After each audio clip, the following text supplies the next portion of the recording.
സഹോദരങ്ങളെ, നമ്മൾ സൂചിപ്പിക്കാൻ ഉദ്ദേശിക്കുന്ന ആയത്ത് സൂറത്തു നിസായിൽ 65-ാമത്തെ ആയത്താണ്. അല്ലാഹു സുബ്ഹാനഹു വ തആല അവനെ സത്യം ചെയ്തുകൊണ്ട് പറയാണ്, ഫലാ വറബ്ബിക, നിന്റെ റബ്ബിനെ തന്നെയാണ് സത്യം. അല്ലാഹുവിന്റെ റസൂലെ, താങ്കളുടെ റബ്ബിനെ തന്നെയാണ് സത്യം. ലാ യുഅ്മിനൂൻ, അവർ ഈമാനുള്ളവരാകുകയില്ല. സ്വഹാബത്താണ് ഇതിൽ ആദ്യ അഭിസംബോധിതർ. സ്വഹാബത്തിനെ മുൻനിർത്തിയാണ് പറയുന്നത്. റസൂലുള്ളാഹി സ്വല്ലല്ലാഹു അലൈഹി വസല്ലം ജീവിച്ചിരുന്ന സമയത്ത് വഹിയിറങ്ങിയ കാലഘട്ടത്തിൽ മുഅ്മിനീങ്ങൾ ആരാണ്? സ്വഹാബത്താണ്. അപ്പൊ സ്വഹാബത്തടങ്ങുന്ന അവർ മുൻനിരയിൽ നിൽക്കുന്ന ഖിയാമത്ത് നാൾ വരെ വരാനിരിക്കുന്ന സകല മനുഷ്യരിതിൽപ്പെട്ടു. അവർ ഈമാനുള്ളവരാകുകയില്ല. ഹത്താ യുഹക്കിമൂക്, അല്ലാഹുവിന്റെ റസൂലെ താങ്കളെ വിധികർത്താവായി സ്വീകരിക്കുന്നതുവരെ, താങ്കളുടെ വിധി അവർ തേടുന്നതുവരെ, ഫീമാ ശജറ ബൈനഹും, അവർക്കിടയിൽ അഭിപ്രായ ഭിന്നതകൾ ഉണ്ടായ വിഷയങ്ങളിൽ അല്ലാഹുവിന്റെ റസൂലെ താങ്കളെ അവർ വിധികർത്താവായി സ്വീകരിക്കുന്നതുവരെ അവരൊരിക്കലും ഈമാനുള്ളവരാകുകയില്ല. അള്ളാഹു പറയണം, ഏത് കാര്യങ്ങളിൽ അഭിപ്രായ വ്യത്യാസം ഉണ്ടായാൽ? നമ്മുടെ ആളുകളുടെ, പൊതുവെ മുസ്ലിം ഉമ്മത്തിലെ അധികം ആളുകളുടെയും വിചാരം ദീൻ എന്ന് പറഞ്ഞു കഴിഞ്ഞാൽ കേവല ആചാരാനുഷ്ഠാനങ്ങളിൽ മാത്രം ഒതുക്കാനുള്ളതാണ്. നിസ്കാരം, നോമ്പ്, ഹജ്ജ്, സക്കാത്ത്, അവിടെയൊക്കെ ദീമാണ്. സക്കാത്ത് അത് ആപേക്ഷികമായി വേണമെങ്കിൽ പറയാം. സക്കാത്ത് ആരാ കൊടുക്കുന്നത്? ഇന്ന് അർഹതയുള്ളവർ.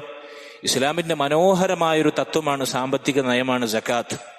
മുസ്ലിം ഉമ്മത്തിൽ സക്കാത്ത് കൊടുക്കാൻ ബാധ്യതയായിട്ടുള്ള സകല സമ്പന്നരും കൃത്യമായി സക്കാത്ത് കൊടുക്കുകയാണെങ്കിൽ വല്ലാഹി സുമ്മത്ത് അല്ലാഹ്, മുസ്ലിം ഉമ്മത്തിൽ ഒരാളും പട്ടിണി എടുക്കൂല, ഒരു മിസ്കീനും ഉണ്ടാവില്ല. ഒന്ന് ആലോചിച്ച് നോക്കൂ നിങ്ങൾ, എത്ര പേര് സക്കാത്ത് കൊടുക്കുന്നുണ്ട്? അത് വേറെ വിഷയം.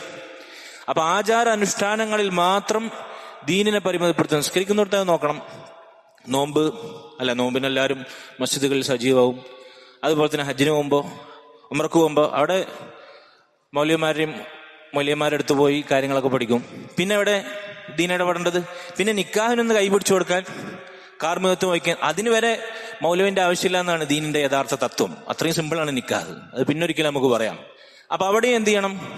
ഒന്ന് കൈ പിടിച്ചു കൊടുക്കാൻ ആൾക്കാരുടെ മുമ്പിൽ, ആ കരാറൊന്ന് പാലിക്കാൻ എന്തു വേണം? ഒരു മൗലവിന്റെയോ ഉസ്താദിന്റെയോ പുരോഹിതന്റെയോ അകമ്പടി വേണം. ഇതിനപ്പുറത്ത് എവിടെ ദീൻ ഇടപെടുന്നത്? മുസ്ലിമിന്റെ ജീവിതത്തിൽ എവിടെയാണ് ഇടപെടിക്കുന്നത്? സ്വത്ത് തർക്കമുണ്ടായാൽ, അയൽവാസികൾ തമ്മിൽ പിണങ്ങിയാൽ, ഭാര്യാഭർത്താക്കന്മാർക്കിടയിൽ പ്രശ്നം ഉണ്ടായാൽ, സാമ്പത്തിക ക്രമക്കേടുകൾ നടന്നാൽ, വഴിതർക്കമുണ്ടായാൽ, ഭൂമി തർക്കമുണ്ടായാൽ, അനന്തര സ്വത്ത് വീതിക്കേണ്ടടുത്ത് ഇവിടെ ഒന്നും ഇസ്ലാമിന്റെ നിർദ്ദേശങ്ങളോ നിയമങ്ങളോ മുസ്ലിമീങ്ങൾ പാലിക്കുന്നില്ല. പാലിക്കാൻ അവർക്ക് ചിന്തയില്ല. അള്ളാഹുവിന്റെ റസൂൽ സല്ലല്ലാഹു അലൈഹി വസല്ലമയെ സകല വിഷയങ്ങളിലും വിധികർത്താവാക്കുന്നത് വരെ ഒരാളും പൂർണ്ണ മുഅ്മിനാവുകയില്ല, ഈമാനുള്ളവരാകുകയില്ല. അള്ളാഹു പറയണം, ഫലാ വറബ്ബിക്, അള്ളാഹിന്റെ റസൂലെ താങ്കളുടെ റബ്ബിനെ തന്നെയാണ് സത്യം. സ്വഹാബത്താണെങ്കിൽ പോലും അവർ ഈമാൻ പൂർത്തിയാവുകയില്ല. അതുകൊണ്ട് മുസ്ലിമീങ്ങളെ, നമ്മുടെ ഏത് രംഗത്തും ഇസ്ലാം ഇടപെടുന്നുണ്ട്. ഏത് രംഗത്താണ് ഇസ്ലാം ഇടപെടാത്തത്? നിങ്ങളൊന്ന് ആലോചിച്ച് നോക്കൂ. ഏതു രംഗത്താണ് ഇസ്ലാമിന്റെ അധ്യാപനങ്ങൾ ഒരു മുസ്ലിമിനില്ലാത്തത്? ഏത് രംഗത്തുണ്ട്. എവിടെ പ്രശ്നം ഉണ്ടായാലും, എന്തു പ്രശ്നമുണ്ടായാലും നമ്മൾ ആദ്യം മടങ്ങേണ്ടത് ഇവിടുത്തെ അനീതി അന്യായ വ്യവസ്ഥകളിലേക്കല്ല. നീതിന്യായ വ്യവസ്ഥ എന്ന് പറയും. അനീതി അന്യായ വ്യവസ്ഥകളിലേക്കല്ല മടങ്ങേണ്ടത്. എന്നിട്ട് ആർക്കാണ് ഇവിടെ നീതി ലഭിക്കുന്നത്? അത് വേറെ വിഷയം. നീതിയും ന്യായവും അല്ലാഹു സുബ്ഹാനഹു വ തആല നീതിയായി ന്യായമായി സ്ഥാപിച്ച അല്ലാഹുവിന്റെ ദീനിൽ മാത്രമാണ്. അതുകൊണ്ട് ദീനിന്റെ വിധിവിലക്കുകളിലേക്കാണ് ഏത് രംഗത്തും പരിഹാരം, സൊല്യൂഷൻ കണ്ടെത്താൻ നമ്മൾ മടങ്ങേണ്ടത്. തൊട്ടനും പിടിച്ചതിനും പോയി കേസ് കൊടുക്കലല്ല. ലാ ഹൗല വലാ ഖുവത ഇല്ലാ ബില്ലാഹ്. അപ്പൊ അല്ലാഹുവിന്റെ റസൂലിനെ വിധികർത്താവായി കിതാബിലേക്കും സുന്നത്തിലേക്കും മടങ്ങണം നമ്മൾ, സ്വീകരിച്ച്. എന്നിട്ട് അള്ളാഹു പറയണം, മടങ്ങിയാൽ മാത്രം പോരാ. സുമ്മ ലാ യജിദു ഫി അൻഫുസിഹിം ഹറജൻ മിമ്മാ ഖളൈത്, പിന്നീട് അള്ളാഹുവിന്റെ റസൂലെ താങ്കൾ വിധിച്ചതിൽ അവർക്കൊരു മനപ്രയാസം ഉണ്ടാവാൻ പാടില്ല. ചോദിക്കാൻ പോയി, ചോദിച്ചു, കുടുങ്ങിപ്പോയി, ചോദിക്കേണ്ടിയിരുന്നില്ല അല്ലെ? ചില വിഷയങ്ങളിൽ നമുക്ക് അനുകൂലമായി വിധി കിട്ടും എന്ന് പ്രതീക്ഷ നമ്മൾ പോവും. പക്ഷെ ചെന്നാലോ ആ വിധി നമുക്കെതിരാവും. അപ്പൊ ചോദിക്കേണ്ടിയിരുന്നില്ലായിരുന്നു എന്ന് തോന്നും. പാടില്ല. സ്വത്ത് തർക്കത്തിന്റെ വിഷയത്തിൽ ആളുകൾ എന്തുകൊണ്ടാണ്, പണമിടപാടിന്റെ വിഷയത്തിൽ എന്തുകൊണ്ടാണ് ദീനിലേക്ക് മടങ്ങാത്തത്? പോയി കഴിഞ്ഞാൽ അവൻ ആഗ്രഹിച്ചവന് കിട്ടില്ല. ഇനി ചോദിച്ചു, വിധി നമുക്കെതിരായി, പാടില്ല. മനസ്സിലൊരു സങ്കോചം പാടില്ല, മനപ്രയാസം പാടില്ല. വയുസല്ലിമു തസ്ലീമ, എന്നിട്ടത് വിധി സ്വീകരിച്ചു, മനപ്രയാസമില്ലാതെ പിന്നെന്ത് ചെയ്യണം? അത് സമ്പൂർണമായത് അപ്ലൈ ചെയ്യണം, പൂർണ്ണമായതിന് കീഴൊതുങ്ങണം.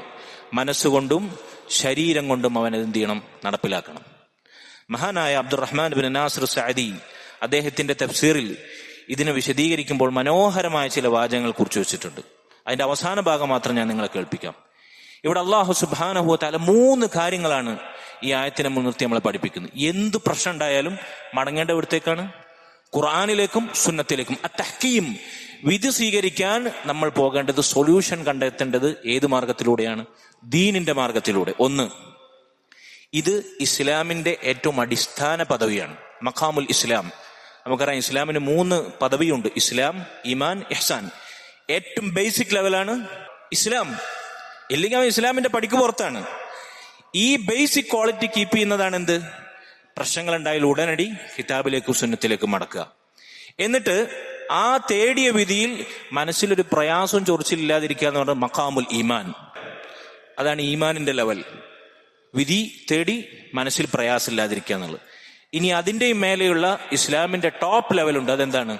ഇഹ്സാൻ, മഖാമുൽ ഇഹ്സാൻ. അതെന്താണ്?